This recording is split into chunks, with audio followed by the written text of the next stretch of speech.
Hello guys and welcome back to Dylan's Little Hobbies, and in today's video I am trying my best to catch up on Attack on Titan. Oh my god, this show has just it's so good. In this video we're going to be discussing the first 8 episodes of Attack on Titan, and then I plan to do a separate video myself for the last 8 episodes of Attack on Titan. And then I also hear some news about, apparently, this is only part 1. These 16 episodes is only part 1 of the season, so I can't wait to see part 2. It's been an absolutely pretty darn ride, this anime. By the way, shout outs to Sauerkraus, because he does these live streams all the time, and he does Attack on Titan live streams, and I've actually been hanging out with him on his live streams lately. He's had me on a couple times, and we're going to be doing Attack on Titan Season 4 together. We're going to be doing a live stream together on that, so that's another reason why I'm trying to catch up on Attack on Titan right now. You're going to want to check out Sauerkraus's channel at 3:30 p.m. Arizona time. I don't know what that would be. I'm sure you guys can find out. April 3rd, 3:30 at Arizona time. Whatever that converts to, you're going to want to check us out, because we're going to be talking about part 1 of Attack on Titan, and I cannot wait to talk about it. To the point where I'm just going to be doing a short video about talking about my main thoughts, and as well as a spoiler review, basically. So, Attack on Titan. Well, what can I say about Attack on Titan Season 4? First off, the ending of Attack on Titan Season 3 was so surprising to me. So surprising. All of the news we got of Marryland, the mainland. It turns out that they were on an island, the Paradise Island, for so long, and Paradise Island is just a place where Marryland sent eldians, bad eldians, to go and become titans, and little did they know that there's actually a little place on the island made by the king of titans to protect his own people. What's up with these little kids? And I really like the comparison of these little kids to, of course, Attack on Titan during the first season, with Eren and his friends being young kids. And you see, Eren and his friends have grown up quite a bit in the show. I was not expecting Eren to have such long hair at the end of Season 3, and he looks completely different from where I remember him. And he's changed. The character itself, he seems a little bit more unstable than he was before. So again, it starts out with these kids, and apparently Marryland is at war with somebody, right? And so they actually send eldians that are loyal to them to the front lines. They have a couple of kids that they hope might inherit like the big great titans, like one of the 9 titans. They hope that these kids will be able to inherit that, but they also have like 800 Eldian soldiers that are loyal to Marryland, fighting for them, and yet they still just trash them all the time throughout the first parts of the episodes. And you really get to see the differences between what the Marrylands actually think and what the Eldians think. The Eldians want to become a part of their society, want to be good, but it is cursed with the memory of the devil, right? And like, it's not their fault. You don't choose what you're born into, you know? So it's pretty darn insane that these kids are fighting a war that they shouldn't even have to fight. But they're doing it to prove that they're not the devils everyone thinks they are. And They even have this one tactic where they actually come down with an airplane and they send a whole bunch of eldians down. They turn into titans and they just smash the enemy's fortress into pieces. There's also this one really interesting character.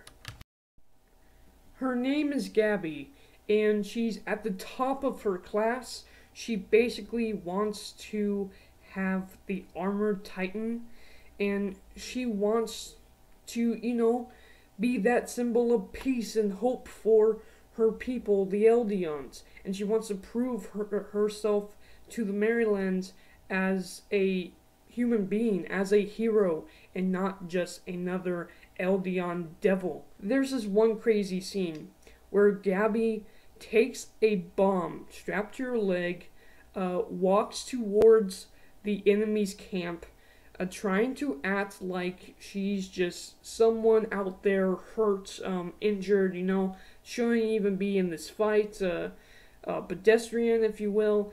And at the very last second, this train comes by, this train with actual Titan killing abilities. She takes the bomb off her leg and tosses it at the train. Boy, Gabby just became one of the coolest characters in the show right there. I really liked Gabby.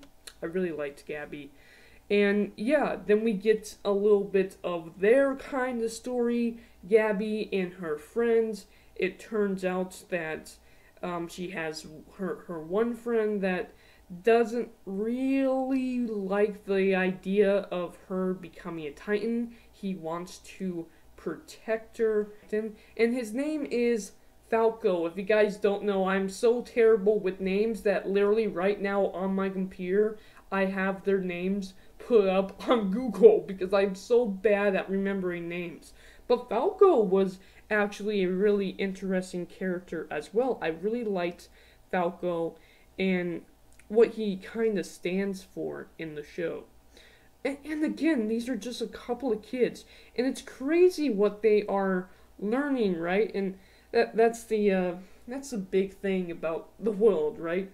Only the winners learn learn what that they won. Learn that only the heroes, only the winners of war, learn that they were right and everyone else was wrong, right?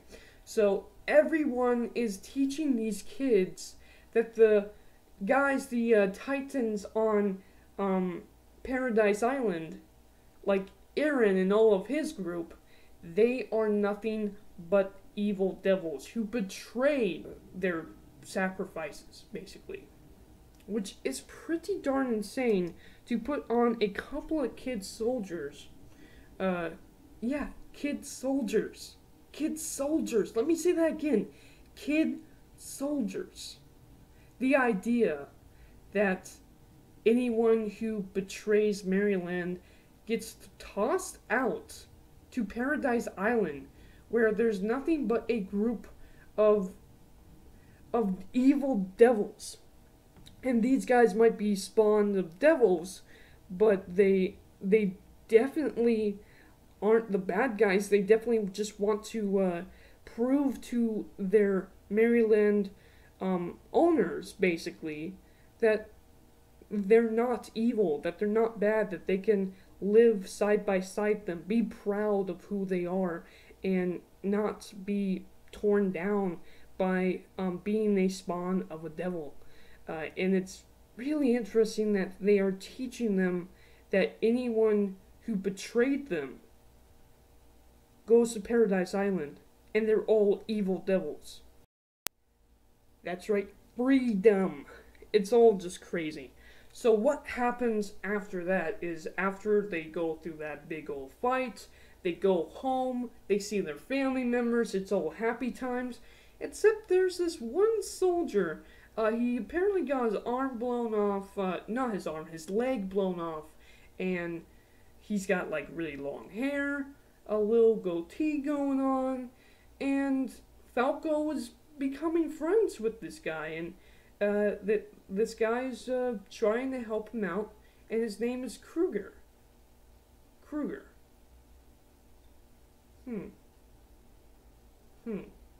Yeah. Yeah. Later on in the show, we definitely get confirmation of who this Kruger guy is, and it's actually Eren. It's actually Eren Yeager. That surprised me a little bit. It surprised me. What really kind of shocked me, though, is the first 2 episodes, we don't really focus on Eren at all. We focus on these kids and what they've been going through. I really liked the fact that we got to learn more about these kids. So we get to see Rainier, actually, and we get to learn a little bit more about Rainier and his friends and why they were sent there in the first place. It turns out that they were sent there simply to grab the founding titan again. And what's just crazy is, so Rainier lost a friend there, and he tried to convince them that, no, you know what, we have to complete the mission. We have to finish the mission. So they go and they try to complete the mission. And what happens is just saddening. It's just saddening what happens to Rainier. And the thing is, it is his fault. It really is. The reason why this whole thing happened, the reason why Eren's mom was eaten by a titan, was because Rainier broke that wall. Just to get at none other than the founding titan. Now here's the problem. Here's the big problem about that. The founding titan, the king titan, the reason why he built the walls in the first place is because he wanted peace.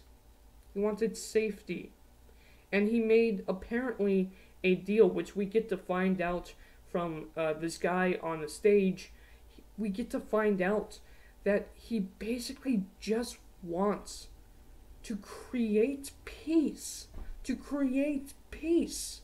And so they fabricated this whole idea that there's nothing but evil titans on Paradise Island.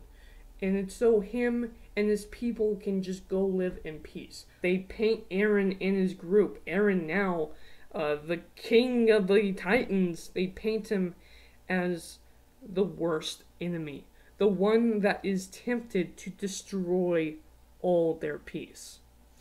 And Eren eventually is revealed. Falco is there. Again, Rainier is there. And he turns into a titan and starts a bunch of trouble. And there's a bunch of different really cool titans there too.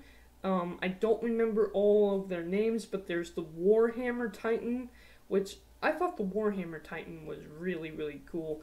It's able to use its hardening ability to create weapons. And then there's this other Titan with a really massive jaw. And Eren learns from this battle. Eren has the Warhammer Titan, Titan's heart, the person, in his fist, and simply puts the other Titan, this other one with this crazy strong jaw, actually cuts the crystal that she's in, that Eren can't cut through. And so eventually he uses the other Titan to basically break and kill that crystal, and then of course eat it, because that's what you need to do to gain those powers. So the team back in place. We got Eren's group back into the sea. So it's just crazy. We got Armin back, and he turns into the Colossal Titan, destroying all of their ships. Oh boy, that was insane. We got the team back together. They're trying to, of course, help Eren, save Eren, and the people are starting to realize these aren't Titans, these are the devils that are destroying them. They're starting to realize that, hey, these aren't Titans, but they're not scared of us Titans. They're eldians. These are the island devils. These are the island devils. These are supposed to be the bad guys. And yet, they're not turning into Titans. They're just a whole bunch of human eldians who are absolutely fearless and are taking them out pretty darn easily, actually. So, of course, they save Eren. Makusa saves Eren, and they all get back on the transport ship. And then we have Gabby and Falco. Gabby actually wants to... She wants to kill Eren so bad because she believes that he's the one that killed everybody here. Which, yeah, Eren did. And there's even this moment where Maki says, like, look, Eren, you killed children. That just shows how much Eren has changed because he doesn't really look at that. And there was that whole speech when he was talking to Reiner about he's just the same as Reiner. He ate with these people. He fought with these people. He made friends with these people. He made friends with Falco. And yet, it was Reiner's fault. Reiner is the one who actually broke that rule. It is Reiner that basically killed his mother.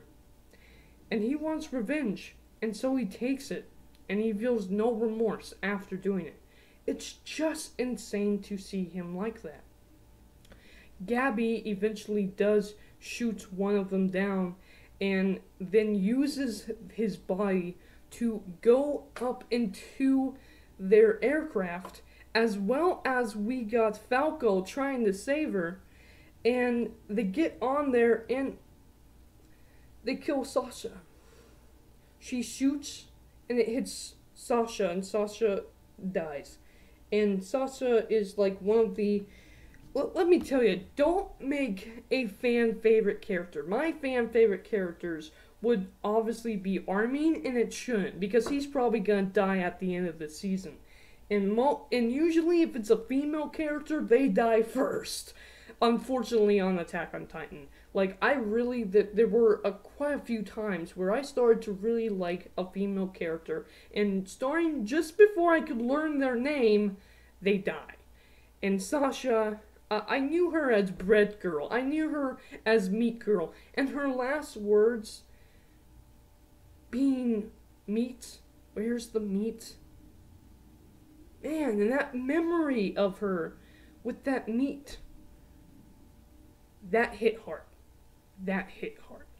Now, there's a lot more I can talk about when it comes to the season, but if I do, we will be here all day. So I'm going to stop it there.